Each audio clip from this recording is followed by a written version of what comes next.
दिखाया जाता है जो कि काफी फेमस था। वो राइटर इस जगह का नहीं था बल्कि वो यहाँ पर किसी से मिलने आया था। वो राइटर एक घर के डोर पर नॉक करता है, लेकिन उस घर में जो लेडी रहती थी वो उस राइटर को वापस जाने के लिए बोलती है क्योंकि वो समझ रही थी कि शायद वो कोई कस्टमर होगा। लेकिन वो राइटर उस लेडी को अपने बारे में इंट्रोड्यूस करवाता है कि मैं एक राइटर हूँ, ना कि कोई कस्टमर। वो लेडी फौरन समझ जाती है और दरवाजा खोलकर उस राइटर को अंदर बुला लेती है। वो राइटर इस घर में इस लेडी के हस्बैंड से मिलने आया था और इस लेडी के हस्बैंड का नाम थॉमस था जो कि एक बूढ़ा इंसान था। यहाँ पर वो राइटर उस बूढ़े आदमी यानी थॉमस से कोई स्टोरी सुनने आया था, लेकिन जैसे ही वो राइटर थॉमस से मिलता है थॉमस उसकी इंसल्ट करने लगता है कि क्या तुम पागल हो, इतनी दूर से सिर्फ मुझसे मिलने आए हो। लेकिन वो राइटर थॉमस के गुस्से को इग्नोर करता है। वो थॉमस को कहता है कि मैं आपके पास एक कहानी सुनने आया हूँ। यहाँ पर वो राइटर थॉमस को पैसों की ऑफर भी करता है कि अगर आप मुझे वो कहानी सुना दें तो मैं आपको अपने सारे पैसे दे दूंगा। ये कहते ही वो राइटर थॉमस के सामने अपने सारे पैसे भी रख देता है, लेकिन थॉमस इस ऑफर से साफ इनकार कर देता है और वो उस राइटर को कहता है कि तुम जाओ और गवर्नमेंट हिस्ट्री चेक करो, वहाँ पर तुम्हें वो कहानी मिल जाएगी। लेकिन वो राइटर थॉमस को कहता है कि मैंने वो रियल स्टोरी आपके मुंह से सुननी है, ना कि किसी गवर्नमेंट हिस्ट्री को चेक करना है। ये बात सुनकर थॉमस को राइटर पर गुस्सा आता है और वो उसे वहाँ से जाने के लिए कहता है। साथ साथ थॉमस ये भी कहता है कि मैं कुछ भी नहीं जानता। ये बात सुनकर वो राइटर अपसेट होकर वहाँ से जाने लगता है, लेकिन जो थॉमस की वाइफ होती है वो राइटर को वहाँ से जाने नहीं देती, वो उसका रास्ता रोक लेती है। थॉमस की वाइफ राइटर से माफी भी मांगती है उसके हस्बैंड के बिहेवियर पर। थॉमस की वाइफ राइटर को कहती है कि तुम उसकी किसी भी बात का माइंड मत करना, क्योंकि उस स्टोरी के बारे में थॉमस ने आज तक किसी को भी नहीं बताया, इवन मुझे भी नहीं। और यहाँ पर थॉमस की वाइफ खुद थॉमस के पास जाकर उससे रिक्वेस्ट करती है कि वो अपनी स्टोरी सुनाए और उस इंसिडेंट के बारे में जो उनके साथ पेश आया था। तो फाइनली थॉमस अपनी वाइफ की रिक्वेस्ट सुनकर स्टोरी सुनाने के लिए एग्री हो जाता है। दूसरी बात ये है कि वो लोग काफी गरीब थे, उन्हें पैसों की जरूरत भी थी, इस वजह से भी थॉमस को मानना पड़ता है। थॉमस उस राइटर को अपने पास बुलाता है और उससे कहता है कि मैं तुम्हें सिर्फ उतनी ही स्टोरी सुनाऊंगा जितनी तुम बर्दाश्त कर सकोगे, क्योंकि ये कोई आम बच्चों की कहानी नहीं थी बल्कि ये काफी दुखी कहानी थी। थॉमस बताता है कि ये मेरी लाइफ का एक ऐसा इंसिडेंट था जिसने मुझे चेंज कर दिया। और अब थॉमस अपनी कहानी सुनाना स्टार्ट कर देता है। ये ईयर 1820 होता है। ये उस वक्त की बात है जब समंदर में वेल का शिकार किया जाता था। अब क्योंकि वेल का ऑयल काफी महंगा था इसीलिए उसका शिकार किया जाता था। उस वक्त काफी लोग वेल के ऑयल का बिजनेस किया करते थे और ये चीज उनमें कोई नॉर्मल नहीं थी, बल्कि लोगों को तो वेल का शिकार करने का, उसका ऑयल निकालने का बहुत ज्यादा क्रेज था। इवन लोग इस बात पर बेट पे लगाया करते थे कि जितने भी शिप समंदर में जा रहे हैं उसमें से ज्यादा ऑयल कौन सा शिप लेकर आएगा। वहीं पर हमें एक पर्सन दिखाया जाता है जिसका नाम होता है ओवेन। ओवेन जो कि एक कंपनी के लिए काम करता था। ओवेन की एक वाइफ भी थी। इसका मतलब ये था कि वो अपनी लाइफ में बहुत खुश था। ओवेन जिस कंपनी के लिए काम किया करता था उनका काम भी ये था कि वो वेल्स का शिकार किया करते थे। जाहिर सी बात है ये कंपनी भी ऑयल हासिल करने के लिए ऐसा किया करती थी। ओवेन उस कंपनी के हेड से मिलता है। वो ओवेन को बताते हैं कि इस बार हम समंदर में वेल का शिकार करने के लिए अपना सबसे एक्सपेंसिव शिप भेजने वाले हैं। वो लोग ओवेन को कहते हैं कि उस शिप का ऑफिसर हम तुम्हें बनाकर भेजने वाले हैं। ये बात सुनकर ओवेन काफी अपसेट हो जाता है क्योंकि इन लोगों ने ओवेन से प्रॉमिस किया था कि नेक्स्ट टाइम तुम ही कैप्टन बनोगे, लेकिन उन लोगों ने अपना वादा पूरा नहीं किया क्योंकि वो तो कैप्टन किसी और को बना रहे थे और जिसको वो कैप्टन बनाना चाहते थे उसका नाम जॉर्ज था। जॉर्ज असल में कंपनी के एक ऑनर का बेटा था। इस बार भी कंपनी के वो हेड्स ओवेन से प्रॉमिस करते हैं कि हम नेक्स्ट टाइम तुम्हें ही कैप्टन बनाएंगे। अब क्योंकि ओवेन एक काबिल इंसान था इसीलिए उसकी सैलरी बढ़ा दी जाती है और इसीलिए ओवेन उनकी ये बात मान लेता है और वो उन लोगों को कहता है कि मुझे रिटर्न फॉर्म में दो कि नेक्स्ट टाइम तुम मुझे ही कैप्टन बनाओगे। फिर हम देखते हैं कि ओवेन अपने सफर पर जाने के लिए तैयारियां वगैरह कर रहा था।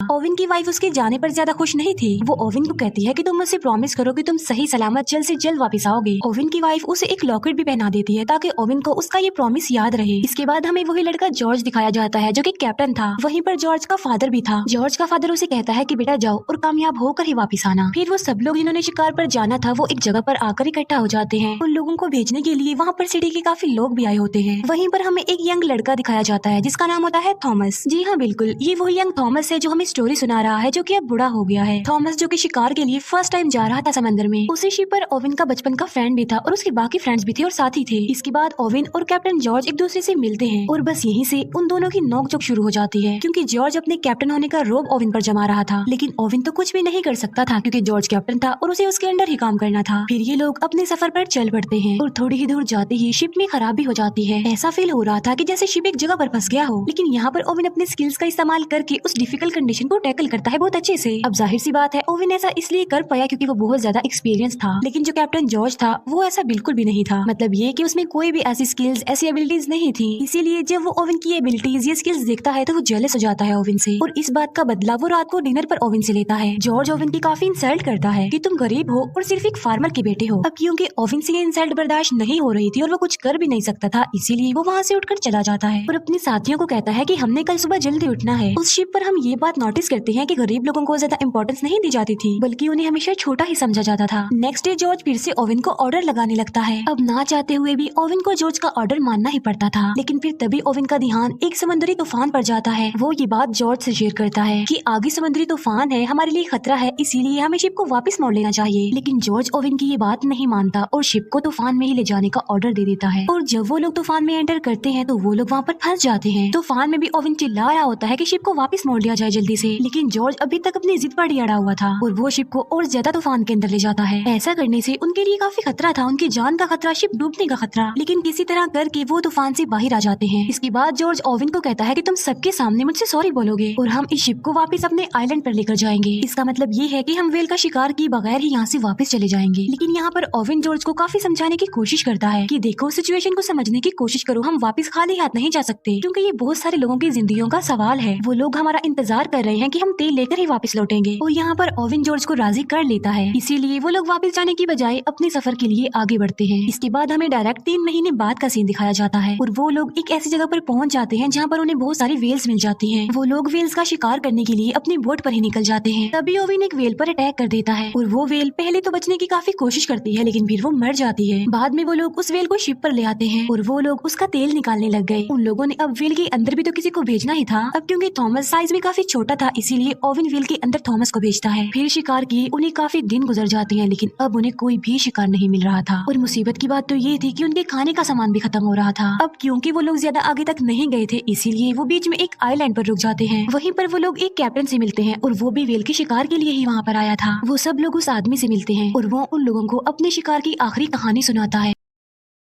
वो बताता है कि हम समंदर के बिल्कुल बीचों बीच आ गए थे, जहाँ पर उनका सामना समंदर की सबसे बड़े वेल से हुआ और वो वेल बहुत ज्यादा लंबा और बड़ा था, जिसे ग्रेट वेल कहा गया है। लेकिन ग्रेट वेल ने उनकी शिप पर अटैक कर दिया, जिससे उनका शिप डिस्ट्रॉय हो गया, जिससे कैप्टन का एक हाथ और एक बाजू टूट गया और उसके बाकी साथी भी मर गए। लेकिन वो लोग उसकी बातों को सीरियस नहीं लेते। वो सोच रहे थे कि ये कोई मनगढ़ंत कहानी सुना रहा है, इसीलिए वो कैप्टन वहाँ से चला जाता है। लेकिन अब इन लोगों के दिल में लालच आ गई थी कि हमें भी उस जगह पर जाना चाहिए जहाँ पर वो ग्रेट वेल है। इसके बाद वो उस लोकेशन पर जाने के लिए आगे बढ़ते हैं। फिर हमें डायरेक्ट 14 महीने बाद की कहानी दिखाई जाती है और इतना ज्यादा सफर करने के बाद फाइनली वो उस जगह पर पहुंच जाते हैं जिसका उस कैप्टन ने इन लोगों को बताया था और जहाँ पर वो ग्रेट वेल था। वो सब लोग अपने अपने हथियार लेकर, बोट्स लेकर उस जगह पर जाने लगे। अभी वो लोग आगे बढ़ ही रहे होते हैं कि ओवेन की बोट पर कोई अटैक कर देता है, जिसकी वजह से वो लोग बोट से गिर जाते हैं। और यहाँ पर वो लोग फर्स्ट टाइम अपनी आंखों के सामने इतना बड़ा वेल, वो ग्रेट वेल देखते हैं। ये बिल्कुल वैसा ही वेल था जैसे उस कैप्टन ने स्टोरी सुनाई थी। लेकिन वो ग्रेट वेल फिर वहाँ से जाने लगी। लेकिन ओवेन के जो बाकी साथी थे वो अभी तक बोट में बैठे हुए थे, इसीलिए मौके का फायदा उठाकर वो एक वेल पर अटैक कर देते हैं, जिससे वो वेल को तो मारने में कामयाब हो जाते हैं। लेकिन उन्हें ऐसा करता देख वो ग्रेट वेल देख लेती है, इसीलिए वो सीधा आकर उनकी शिप पर ही अटैक कर देती है, जिसकी वजह से शिप डूबने लगती है। जॉर्ज भी बोट में बैठा हुआ ये सब कुछ देख रहा था, इसीलिए वो उस वेल को वहीं पर छोड़कर वापस अपने शिप की तरफ आने लगता है। अब क्योंकि उनका शिप डूबने लगा था, तो इसीलिए जॉर्ज सबको ऑर्डर देता है कि वो शिप को छोड़ दे जल्दी से। वो सब लोग अब बोट्स में आ गए और जितना भी खाना पीना उनके हाथ लग गया था वो उसे ले लेते हैं। इसके बाद नेक्स्ट मॉर्निंग हम देखते हैं कि वो वहाँ से निकलने के लिए समंदरी मैप को देख रहे थे, लेकिन उन लोगों का वहाँ से निकलना अब काफी मुश्किल हो गया था, क्योंकि वो लोग फिर से एक समुद्री तूफान में फंस चुके थे। इसी तूफान में ओवेन का बचपन का फ्रेंड भी काफी इंजर्ड हो जाता है। अब आहिस्ता आहिस्ता दिन गुजरने लगे। ओवेन अपनी जख्मी फ्रेंड की मदद किया करता था, जबकि ओवेन के बाकी साथियों को वो सिर्फ बोझ ही लग रहा था और कुछ नहीं। इसके बाद हमें 1 महीने बाद की स्टोरी दिखाई जाती है, जहाँ पर इन लोगों के पास अब खाना भी खत्म हो गया था। उनकी हालत इतनी ज्यादा खराब हो गई थी कि अनकरीब वो मरने वाले थे। लेकिन तभी उनके एक साथी को जमीन नजर आ जाती है, इसीलिए उन्हें थोड़ी तसल्ली हो जाती है और वो उस जमीन की तरफ जाने लगते हैं। अभी वो लोग बस किनारे तक पहुंचने ही वाले होते हैं कि ओवेन को वहाँ पर कुछ फील होता है और वो कोई और नहीं बल्कि ग्रेट वेल थी,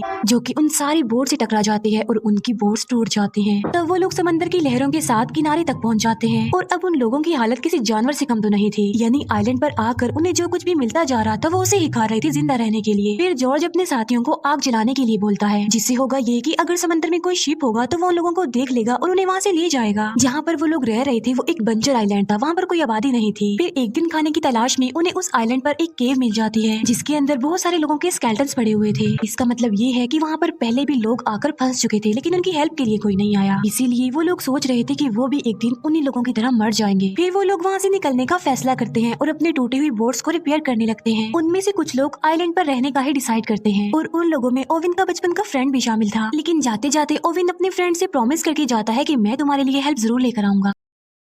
फिर इसके बाद हमें 48 दिन बाद की कहानी दिखाई जाती है और उन लोगों का काफी बुरा हाल था। खाए पिए बगैर वो लोग बहुत मुश्किल से ही जिंदा थे। और फिर हमें दिखाया जाता है कि उनका एक साथी मर जाता है। तब ओवन का एक फ्रेंड उसकी डेड बॉडी को समंदर में फेंकने वाला था, लेकिन फिर वो लोग एक काफी अजीब चीज डिसाइड करते हैं। वो डिसाइड करते हैं कि हम इसको फेंकेंगे नहीं बल्कि हम इसको खा लेंगे। अब क्योंकि ऐसा करना तो उनके लिए काफी मुश्किल था, लेकिन इसके अलावा उनके पास और कोई ऑप्शन भी तो नहीं था। सब लोग इस बात की वजह से काफी अपसेट भी होते हैं, लेकिन जिंदा रहने के लिए अब उन्हें कुछ तो करना ही था ना, क्योंकि वो एक ऐसी सिचुएशन में फंस गए थे कि वो बिल्कुल बेबस थे। इसीलिए वो अपने उस फ्रेंड को खा लेते हैं और कहानी फिर वापस से प्रेजेंट टाइम में आ जाती है, जहाँ पर हमें बूढ़ा थॉमस दिखाया जाता है। जहाँ पर थॉमस काफी दुखी था कि उन्हें अपने ही साथियों की डेड बॉडी को खाना पड़ा। लेकिन तभी ओवेन की वाइफ भी वहाँ पर रोती हुई आ जाती है। वो अपने हस्बैंड की दुख भरी कहानी सुनकर और ज्यादा दुखी हो गई थी। फिर वो थॉमस को कहती है कि इसकी आगे की स्टोरी सुनाओ। फिर उस इंसिडेंट के बाद 1 महीने बाद का सीन दिखाया जाता है, जहाँ पर ये लोग अभी तक समंदर में फंसे हुए थे और वहीं पर भटक रहे थे। अब क्योंकि भूख की वजह से उनका काफी बुरा हाल था, इसीलिए वो मजबूर होकर सरवाइव करने के लिए आपस में ही एक गेम खेलते हैं, जिस गेम में अगर कोई हार जाता था तो उसे मार दिया जाता था और बाद में वो सारे साथी मिलकर उसे खा लेते थे। फिर एक दिन वो कैप्टन जॉर्ज हार जाता है। जॉर्ज अपने कजन को गन देकर कहता है कि तुम मुझे शूट कर दो और मुझे मार डालो, लेकिन जॉर्ज का वो कजन उसे शूट करने की बजाय खुद को ही शूट कर लेता है और बाकी लोग उसे खा लेते हैं। फिर एक दिन उन्हें फिर से वही ग्रेट वेल दिखाई जाती है। तब ओवेन उस वेल पर अटैक करने ही वाला होता है कि तभी ओवेन उस वेल की आंख देख लेता है, इसीलिए ओवेन उस वेल पर अटैक नहीं करता और वो भी वहाँ से चली जाती है। फिर काफी दिन बाद एक शिप दिखाया जाता है और उस शिप के लोग जॉर्ज की बोट को देख लेते हैं, इसीलिए वो लोग उनकी हेल्प करते हैं। और जब शिप का कैप्टन ये देखता है कि बोट में इंसानी हड्डियां पड़ी हुई हैं, तो वो काफी शॉक्ड रह जाता है। और वो बोट जिसमें ओवेन और थॉमस थे वो तो दूसरी बोट से अलग हो चुकी थी। ओवेन और थॉमस का काफी बुरा हाल था, वो मर रहे थे। लेकिन फिर तभी ओवेन की नजर एक शिप पर पड़ती है और वो हेल्प के लिए उस शिप को बुला लेते हैं और फिर इस खतरनाक सिचुएशन से वो बाहर आ जाते हैं। फाइनली उन लोगों को बचा लिया जाता है और कुछ दिनों बाद उन्हें उनके घर पर लाया जाता है, जहाँ पर सिटी के लोग उन लोगों को देखकर काफी हैरान रह जाते हैं, क्योंकि उन्होंने तो एक्सपेक्ट किया था कि ये तो कब से ही मर चुके होंगे। वहीं पर ओवेन की वाइफ भी उसके लिए वेट कर रही थी। ओवेन की वाइफ जल्दी से उसके पास आती है और वो दोनों मिलते हैं। फिर उसी दिन ओवेन और थॉमस मिलते हैं, जहाँ पर ओवेन थॉमस को निशानी के तौर पर अपनी वेल पिन दे देता है। इसके बाद कंपनी के लोग ओवेन और जॉर्ज को बुलाते हैं उनसे स्टोरी सुनने के लिए, जो उनके साथ समंदर में बीत चुका। अब क्योंकि उनकी बात पर बिलीव तो किया जाने वाला नहीं था, इसीलिए ओवेन वहाँ से जाने लगता है। ओवेन जाते जाते जॉर्ज को कहता है कि तुम अपने कैप्टन होने का फर्ज अदा कर दो, इन्हें सब कुछ सच सच बता दो। जहाँ पर जॉर्ज पहले तो झूठ बोलता है, लेकिन फिर वो सारी बात सच बता देता है। लेकिन कंपनी के जो लोग होते हैं वो कोई मनगढ़ंत कोई झूठी कहानी ही बता देते हैं। इसके बाद हमें फिर से ओवेन दिखाया जाता है। अब क्योंकि ओवेन को अ काइंड ऑफ नई जिंदगी मिली थी, इसीलिए वो अपनी न्यू लाइफ का बड़े अच्छे से स्टार्ट लेता है और वादे के मुताबिक उसने उस आइलैंड पर अपने फ्रेंड के पास कोई बोट भी भेज दी। लेकिन अब काफी देर हो चुकी थी, क्योंकि ओवेन का फ्रेंड मर चुका था। और यहाँ पर थॉमस की कहानी कंप्लीट हो जाती है। कहानी सुना देने के बाद थॉमस उस राइटर से पूछता है कि क्या तुम इस कहानी को दुनिया के सामने लाओगे, जिस पर राइटर कहता है कि जी हाँ, लेकिन मैं इस स्टोरी को एक ऐसा मोड़ दूंगा जो कि रियल इंसिडेंट पर बेस्ड होगी। इसके बाद हमें काफी महीनों बाद का सीन दिखाया जाता है, जहाँ पर हम देखते हैं कि उस राइटर ने बुक लिख दी और वो काफी फेमस भी हो गया। और इसी के साथ ये मूवी यहीं पर एंड हो